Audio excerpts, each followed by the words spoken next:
Bueno, prepárense porque vamos a empezar a hablar del modelo por capas, y no es nada sencillo. Para introducirlos en este modelo, vamos a hablar de por qué surgió. Este modelo surgió por la necesidad de diseñar un sistema de transmisión de datos que sea estándar y que sea escalable en su mayor expresión. No solo necesitamos que sea estable y potente, sino que nos permita sumar tecnologías de manera transparente. Aquí es donde comienza a jugar la palabra abstracción, y también el concepto de modelo por capas. ¿Qué quiere decir esto? Que separaron la comunicación en diferentes capas, y cada una de esas capas provee de funcionalidades y servicios a su capa superior inmediata. De este modo es que empezamos a utilizar el concepto de sistema modular. Obviamente hasta aquí no entendimos nada, así que vamos a esbozarlo parte por parte. Quédense tranquilos. Aquí vemos un ejemplo en un hecho cotidiano. Una persona compra un pasaje. Luego va a realizar el ingreso, donde entrega su equipaje para que se lo suban al avión. Después se embarca y despega. El avión ya en vuelo, utilizando sus cartas de navegación y la comunicación entre la torre del control y otros aviones, llega a destino donde aterriza. La persona desembarca y va por su equipaje, y ahí finalmente se retira del aeropuerto.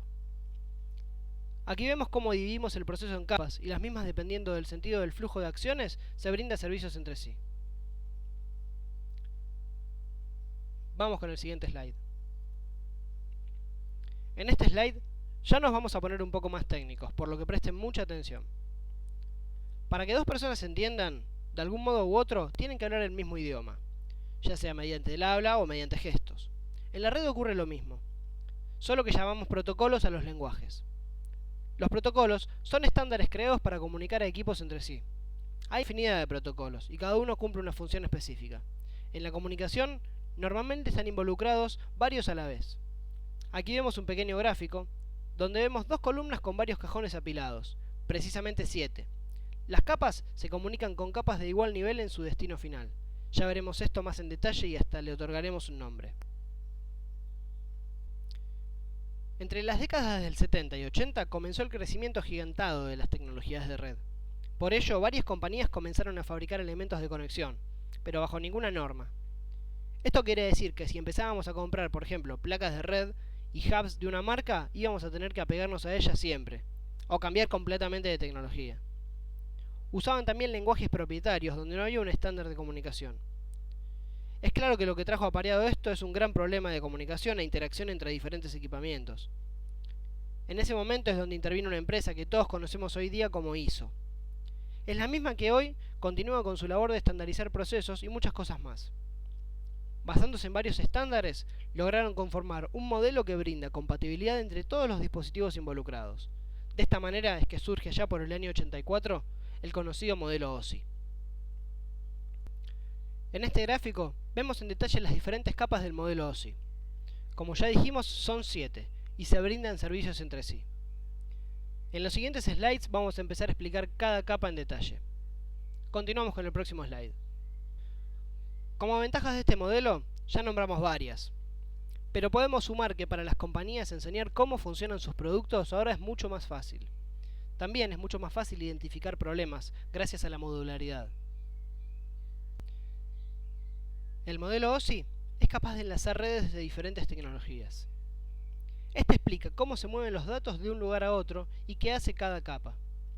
Si vieron el video de la primera clase, ahí veremos varios procesos de los que aquí detallaremos. Después de esta clase, si tienen 5 minutos, vuélvanlo a ver y verán de qué les hablo. Comenzaremos hablando de lo más parecido a señales eléctricas hasta llegar a la aplicación presentada en el escritorio del usuario. La capa física es la que estandariza la señalización de cómo se transmitirán los datos eléctricamente, o sea los bits. Define el tipo de arquitectura y topología y todo lo que ellas involucran. La capa de enlace de datos es comparable con los drivers o con controladores de los dispositivos. Es la capa que se encarga de transformar los paquetes en tramas binarias. También se ocupa de resolver las colisiones, reenviando la información hasta que la misma llegue íntegra al otro extremo. En la capa de red es donde se definen los lenguajes conocidos de ahora en más como protocolos. Esta capa fragmenta los paquetes que vienen de su capa superior en datagramas. De esta manera es que los datos pasan entre equipos a través de routers que se encargan de hacer más eficiente la comunicación, eligiendo los mejores caminos para llegar a destino. Esto también lo vimos en el video. La capa que sigue es la de transporte. La misma se encargará de tomar los datos y convertirlos en paquetes. De esta manera, aprovechamos las ventajas del fraccionamiento de los datos. Fraccionando los datos, nos aseguramos mejor rendimiento, ya que por una falla no es lo mismo transferir un dato completo a transferir solo un paquete de ese dato. De esto se encarga la capa de transporte. Los paquetes muchas veces llegan a destino de manera desordenada. Esto ocurre dependiendo de la disponibilidad del medio y de cómo el router los distribuyó. Esta capa en el otro extremo se encarga de ordenarlos de acuerdo a una numeración que colocó en su par emisor. También controla que esté completo. Si está completo, se continúa con el siguiente dato. De lo contrario, solicitará que se le retransmita el paquete faltante hasta completar el datagrama completo. En la capa de sesión es donde se establece la apertura y cierre de sesión entre ambos extremos. Aquí se establece desde la seguridad, como bien pueden ser la contraseña y un usuario, hasta las velocidades de transmisión. La capa de presentación es la que se encarga de traducir los datos entre la capa de sesión y la de aplicación. Aquí también tenemos una encriptación de datos. Por último, tenemos la capa de aplicación, que propiamente dicha es la que interactúa con las aplicaciones, o sea, con los programas. Es lo que vemos normalmente en pantalla o en segundo plano. Son los programas que utilizamos e incluso el sistema operativo en sí. En el siguiente slide veremos un gráfico donde detallaremos aún más las capas. Bueno, a esta altura vemos este gráfico y ya sabemos de lo que estamos hablando, ¿no? Desde la capa de aplicación hasta la capa física ocurren un montón de procesos de los cuales nosotros solo apreciamos los resultados, como cuando entablamos una sesión de chat o cuando utilizamos un calendario compartido. También cuando jugamos en red, aunque seguramente casi ninguno de nosotros lo hace, ¿no? Eso se lo dejamos a los más pequeños. Vamos con el siguiente slide. Ya básicamente tenemos el concepto incorporado de que las capas brindan servicios a su capa superior. Esto es de acuerdo a desde dónde y hacia dónde va el dato. Para no ser un trabalenguas, a ver, si somos nosotros quien emitimos el dato, la capa superior será la física, mientras que la inferior será la de aplicación.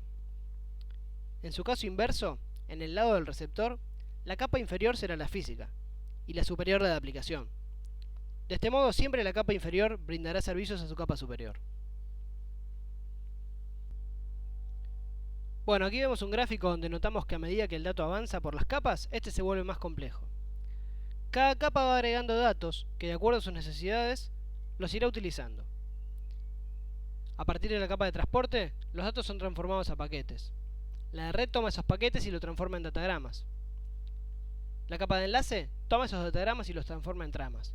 Por último, la capa física toma esa trama y la transforma en bits.